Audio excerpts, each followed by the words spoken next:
until when we read that the rule of this House and that Constitution.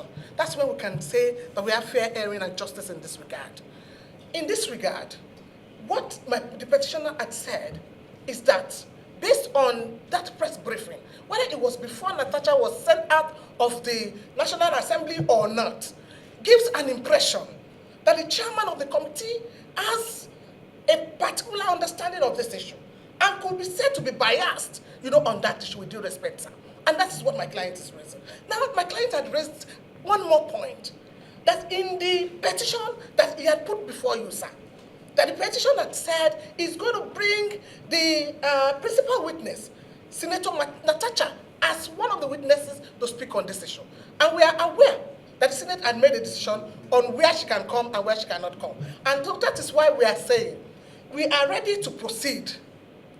An oath has been taken. We have our witnesses ready. And the principal witness is Senator Natasha. So we don't also want people to go ahead and think that we deliberately came here. We have been called on serious. We have been called serious, some names here. That we deliberately came here to come and stalemate here. No, that is not our intention. Our intention is that if we are going to proceed, we think the chair of the committee should please step down from this conversation to allow for fairness and justice in accordance with the constitution of this country. Because we can give evidence. Premium Times, March 5th, Arise, it was also recorded. We have several documentary evidence to show that at a point in time, the chair had said, dead or an arrival, she has no case to answer, and other things, sir. Thank you very much. Counsel, thank you very much. But let me tell you, and I use the word dead on arrival. That case that came before us, the first petition that came, is not this petition. That petition was signed by distinguished Senator Natasha Akpoti-Uduaghan. Contrary to our rules, you cannot sign your own petition. 2, a petition that came before us did not even have an address. Contrary to our rules, that petition shouldn't have been entertained.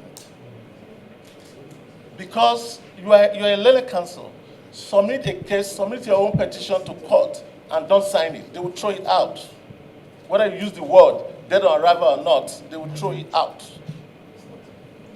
We are lawyers here, so we understand that. In any case, from the position that I can see you are taking, it means the whole Senate is biased. Because the whole Senate witnessed what happened on the floor. They witnessed it. And so, I don't know what other committee you're going to now constitute that is not aware of what has been going on. 2, learned respondent has just told us, and I'm sure you have the case file and index number in front of you, that this matter is before a law court. And I will address that. I will address that by our rule book, which says Order 47, and I will read on record. Senate should not receive or deliberate on any matter to which actions are pending in any court of law.